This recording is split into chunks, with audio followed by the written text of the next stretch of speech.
எனக்கு ஒரு சின்ன டவுட்டுங்க. இப்ப நீங்க ஒரு பெண்ணா நீங்க போய் வந்துட்டு இந்த லெட்டர் குடுத்துட்டீங்க, வாங்கிட்டாங்க. ஓகே. ஒரு பையனா நாங்க போய் ஒரு பொண்ணுட்ட லெட்டர குடுத்தா வாங்குவாங்களா? ஏன்னா நான் ட்ரை பண்ணலான்னு பார்த்தேன். கீழ குனிஞ்சு பார்க்குறாங்க. செருப்பு பிஞ்சு போகும். எனக்கு ஓகே. புரியல.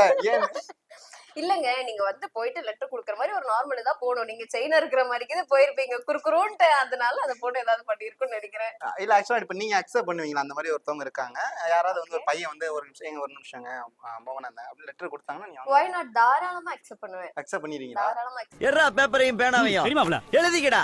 ஏங்க அதாவது உள்ள இருக்க கண்டென்ட் மேட்டருங்க. என்ன கண்டென்ட் இருக்கோ அது அக்செப்டபிள். ஓகே, ஓகேங்க. ஓகே. சரி, ஓகே. சூப்பர்ங்க. ஏன்னா நான் ட்ரை பண்ணேன். ஓகே. ஆனா எனக்கு படபடன்னு ஆயிடுச்சு. அப்புறம் பரபரன்னு ஆயிடுச்சா? ஒரு வயசானவர்கிட்ட மட்டும் போயிட்டு அப்படின்னு வெளிய வந்துட்டோம்.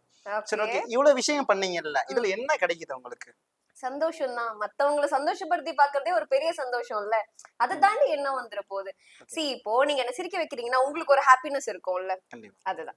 அந்த மனசு தான் சார் கடவுள். அதேதாங்க எக்ஸாக்ட்லி அதுதாங்க. கண்டிப்பா பேக்ரவுண்ட்ல மியூசிக் போட்டுறலாம். போட்டுருங்க.